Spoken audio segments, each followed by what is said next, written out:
There's a lot of great ways that an isekai can go about progressing its main character's journey. And I think after season 2, episode 5 of that Tsukimichi greatness, I want to see more teaching arcs. Not in the way that, like, they're immediately starting out as, like, a teacher, because that can be good, that can be all well and fine, but there's something about a character like Makoto, who, you know, like many isekai characters, short end of the stick, goddess really screwed him over. We see that. He's not unique in that way, but you can definitely say, you know, being able to speak every language other than, well, the one universally accepted language among the normal humans, being considered butt-ass ugly, you know, that's a pretty shit end of the stick. Things have started working out for him, but the road to get there was definitely long and painful. The idea of throwing him because of this, someone not having the right prescription in, not maybe wearing their monocle, signs him up, not to learn, but to be a teacher. The fact that we can have such a fun situation where when you look at season 1, and even if I'm fuzzy on season 1, the general journey and what he went through, the big moments, are still pretty on my mind for the most part. To see him start with a class of 10, to see like, okay, do they want to teach under this guy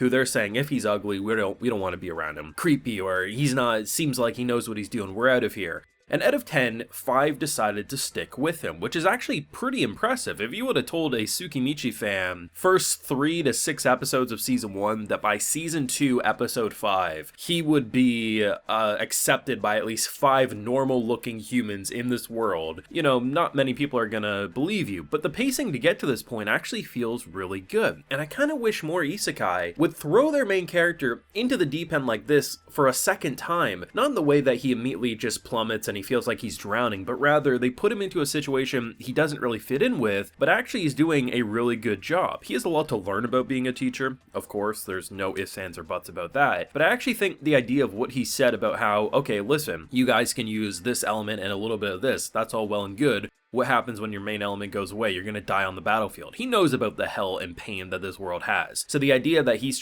saying like you should get good with 3, even if the world's saying that's not how it is, like everyone universally just uses 1 at max, he's not universally. The goddess threw him, screwed him around, and he's gonna teach as many as he can, at least with this position, about how to do things the correct way. And I really like that. It's such a different style of Tsukimichi, while still feeling like Tsukimichi through and through. Now, I of course have a full live reaction to today's wonderful Tsukimichi episode over on my Patreon, so if you want to see my full link of thoughts as we watch, it's over there if you're interested. Now, I think some people may be a little upset that Tomoe as well as Mio aren't really as relevant this season.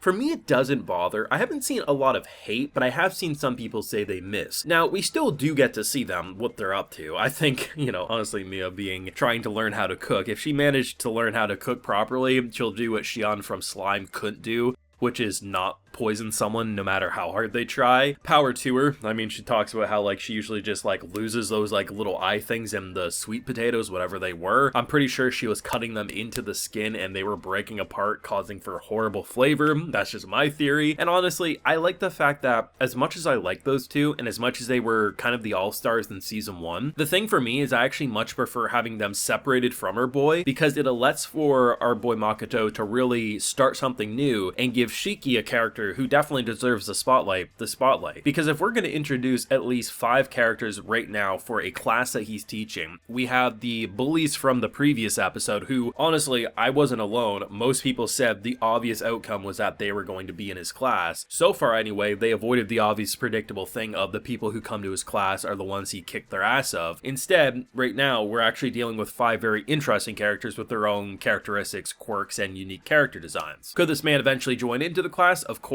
but the fact that the intro is different than where many of us expected, you know, you can give it a little another check mark for Tsukimichi doing things different in a very fun way. The thing about this is that I think academy setting can be boring. I liked it in Mushoku Tensei, some people didn't, some people said let's just keep moving on. Everyone's different. I like the academy stuff if it's handled in an intelligent way, and this to me is doing exactly that. I think the idea of how he got them to accept him, even though he didn't expect even 5, he didn't probably expect more than 2, to be honest, to stick by, because he listened in him. They were talking mad shit. Everything that they hate was him as a person. The idea that pretty much you have this mock battle and you kind of have this hard-ass teaching persona, it makes a lot of sense. He made quite the entrance because he's using his experience from the first season about how, like, when it was revealed to his kind of like monster village about what he can do and his lack of limitations, it gained him a lot of respect and just impression right away. So by using that to show that, like, listen, you may look at me as some butt-ass ugly monster, I can't speak, I'm just horrible, but I'm better than anyone you've ever seen. And the idea that mock battle between Shiki and Makoto was incredible, because what you end up getting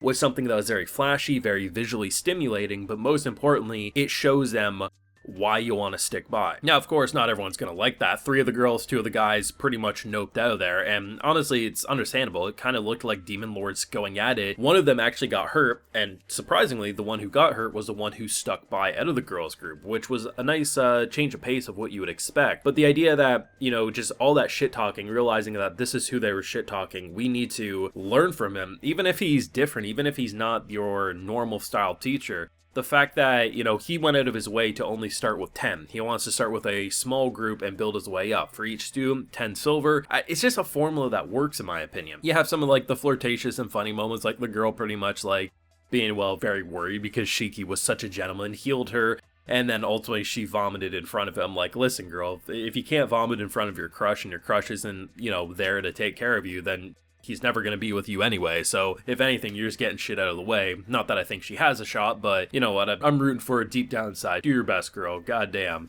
And the guys were actually pretty fun, because what was nice is that none of them really feel egotistical in this group, right? Like, in the way that, like, oh, I'm better than so-and-so. You can look at the very end of their mock battle against Makoto, right? So pretty much everyone's down for the count, there's 2 left. The one dude, instead of just, you know, trying to heal himself or this or that, instead he used the last of his strength to heal the best fighter of their group. Sure, doesn't do anything, right? Makoto just swats him away like he's a fly or a mosquito. But that's the type of teamwork you want to see in a group dynamic. And anyone who's been in school settings with large class sizes, medium class sizes, and small class sizes, if you've had experience with all types, everyone is going to universally agree the small classes are the best, because you have more one-on-one with the teacher, there's more, you feel like there's actually a connection. It's not just, oh, here's student of 1 of 30, right, who just, like, we barely get to know. And I think because of the small class size, they're really going to have a chance to pop off and learn a lot from him, because for this being his first real teaching job, sure, he's taught a lot in his village and stuff, but, like,